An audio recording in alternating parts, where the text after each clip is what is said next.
Okay, good day guys, no, mayroon tayong Electrolux bottom load dispenser na gagawin dito. So ang problema nito ay nagyayelo, no. So kapag sinasaksak ng ating customer, kinabukasan guys, wala nang lumalabas na tubig, no. So once na bubunutin nila, nagkakaroon naman siya ng tubig, no, kapag hindi nila on yung cold, no. So ang nangyayari guys, nagyayelo ito. So kapag nagyayelo guys ang isang bottom load dispenser, hindi siya maglalabas ng tubig, no. Lalabas lang siya kapag na-defrost na yung yelo, no. So kadalasan guys, ang naging problema niyan is yung kanyang defrost sensor, no. So yun lagi ang naging problema yan. Tulad nito guys, binuksan natin kasi nga nagkaroon ito, nagyayelo ito guys, hindi na naglalabas ng tubig kapag overnight na nila sinasaksak, no. So ang gagawin namin dito guys ay papalitan natin siya ng defrost sensor, no. So common problem ito guys ng mga bottom load dispenser, yung defrost sensor lagi nasira. Kung ang naging issue niyan minsan hindi siya lumalamig, or minsan naman sobrang lamig, nagyayelo. So ayan ang problema niya, yung kanyang defrost sensor. So ito guys, ito yung line na to, ito yung wire na to, ito po yung kanyang defrost sensor. So ang pagpalit pala nito guys, hindi na namin siya binubunot doon sa socket niya kasi mahirap siya bunutin, no.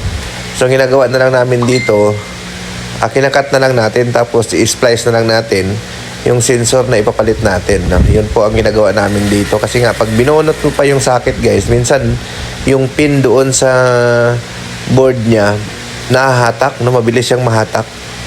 Kaya hindi na namin siya pinapalitan ng socket. Ang ginagawa natin, i-splice na lang natin yung wire ng sensor. So, ito guys, sukatin muna natin, no? Para lang makita natin kung anong problema or kung bumaba na ba talaga yung sensor nito. So yung ito guys, malamig na ito ang loob nito, no, ang loob nitong water dispenser, no, malamig na. So dapat ang ma-reading natin dito, dahil malamig na siya, mga above 10K, no, above 10K dapat, no.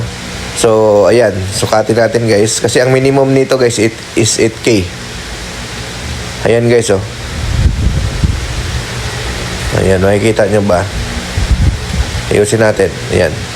4.5K yung na-reading natin. So, ibig sabihin guys, bumaba pa siya doon sa minimum. Kasi ang minimum nito kasi ay nasa 8 kilo ohms, no? Yung pinaka-minimum niya, no? So, kapag ang minimum niya na reading is 8 kilo ohms, no? Kapag lumamig na siya, aakyat na siya unti-unti, no? Hanggang 12, hanggang 25, hanggang 30, no, yung kanyang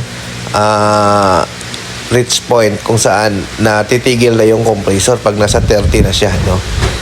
So dito naging 4.5 kilo ohm siya. So ibig sabihin guys, hindi na hihinto yung compressor kapag ganito. So yung ginawa namin, pinalitan natin, no.